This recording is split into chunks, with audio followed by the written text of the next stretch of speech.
I need to add a small addendum to my video, Masks, Cash, and the U.S. Postal System, because the AI bots have been programmed to flag certain words and to muffle the sounds of those words so they become unintelligible.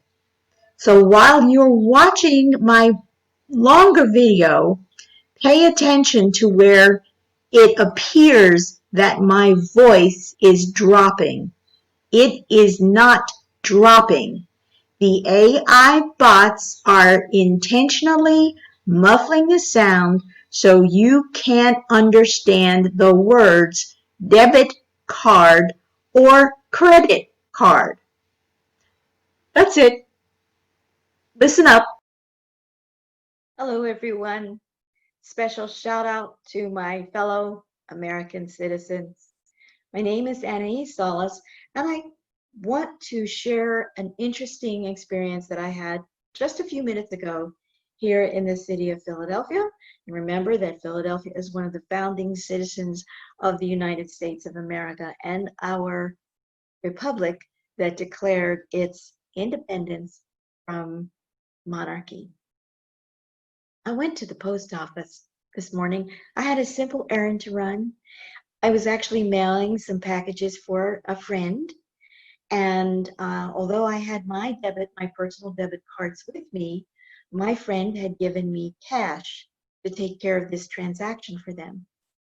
So I stood in line, I waited my turn, I had my mask on, and I had a number of priority mail packages. And my friend and I had calculated how much it would cost to send these particular number of packages. I had plenty of cash for that. Now, we get to the end of the transaction, and the postal clerk says to me, debit or cash in the machine. And I said, oh, no, no, no. And I pulled out, I had my cash in hand, and I put it on the counter. And I said, I have what you need. I can give you the exact amount, or I can even give you an extra $1 for the trouble of accepting cash. And she looked very, very confused. And she said, I'm sorry, we're only allowed to take debit and credit cards. And that is when I went postal. I stood there. I was very calm. I was very collected.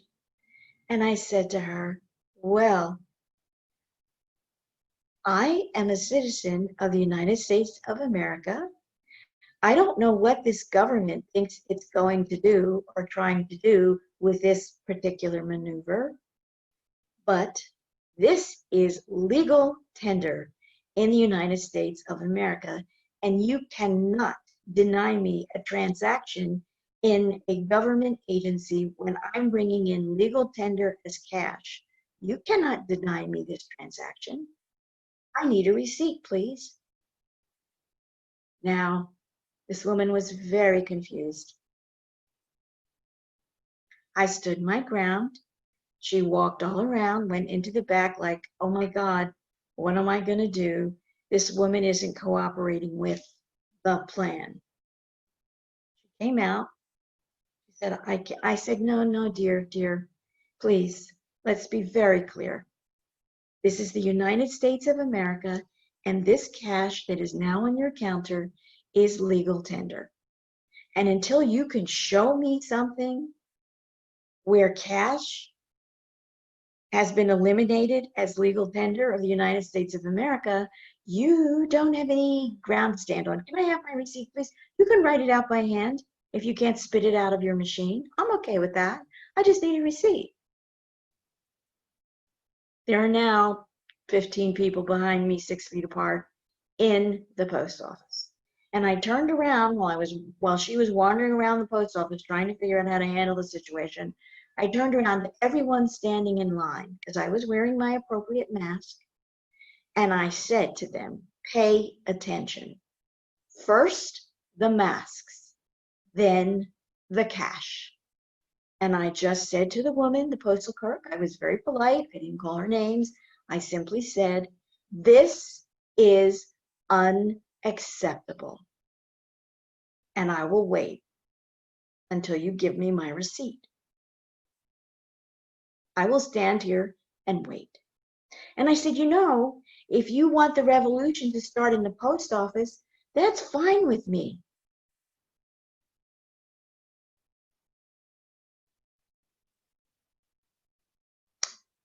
Message delivered. She took the cash. She gave me my receipt. And I walked out speaking to everyone in the post office because somebody's got to do it. And I said again, this is the beginning of the cashless society. First the masks, then the cash. And so I was quite riled up.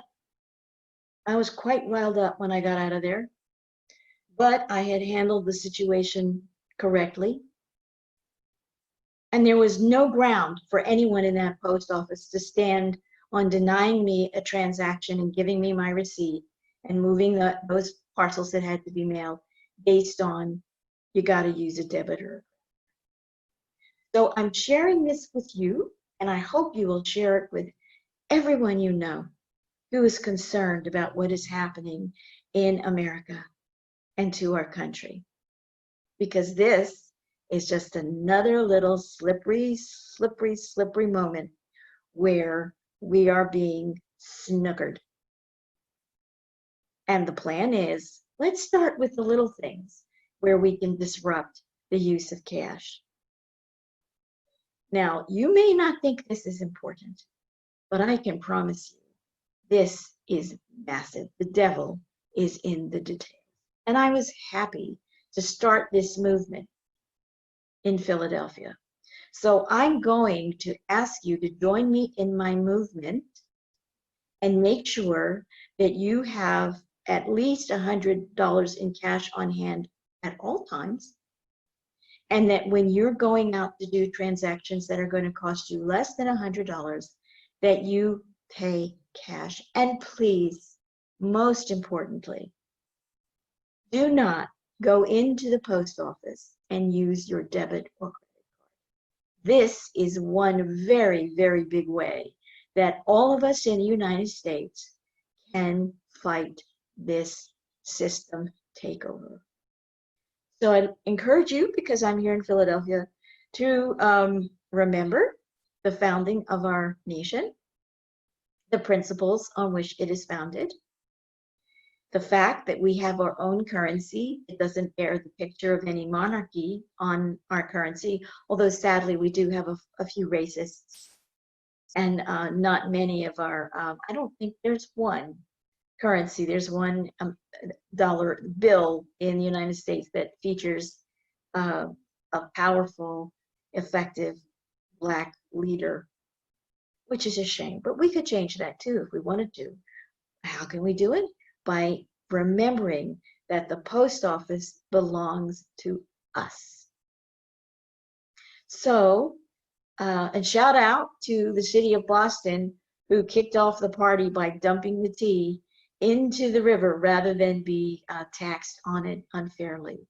So here's how we literally could make a big step in the revolution quietly, transaction by transaction, using the post office with cash and using it regularly, so that this one very powerful portal of communication isn't lost to us as we move forward, having to take back control of our system, our government, all of it. We have got to take it back.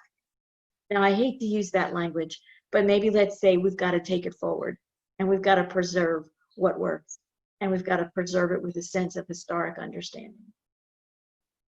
So please, share this video, make it go viral, and please, please, please, have that cash on hand. Go into your post office, pay for your packages with cash, buy your stamps with cash, and insist that it be part of any transaction in the post office because cash is the legal tender of the United States of America. Our dollar bills, our 20 bills, our $50 bills, our $10 bills, our $5 bills, our change. This is the official legal tender of the United States of America. Your debit card, your credit card is not legal. It's a third-party bypass. And everyone pays interest on that. Do you understand what I'm saying? I hope so. So please share the video.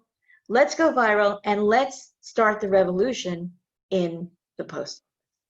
It's a very good place to begin, and it will mean that we have absolutely the system that we need of snail mail, which is going to be incredibly important as time progresses, because they will absolutely shut down the internet if required. They will shut down our cell phones, but shutting down the entire postal system, if we begin now understanding its value, will be very difficult to do.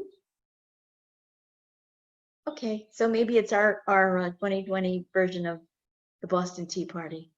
It's the 2020 Philadelphia Postal Party. Thank you very much for watching, and please do share. This information needs to go viral, and it needs to begin today, and it needs to begin with you. Thank you.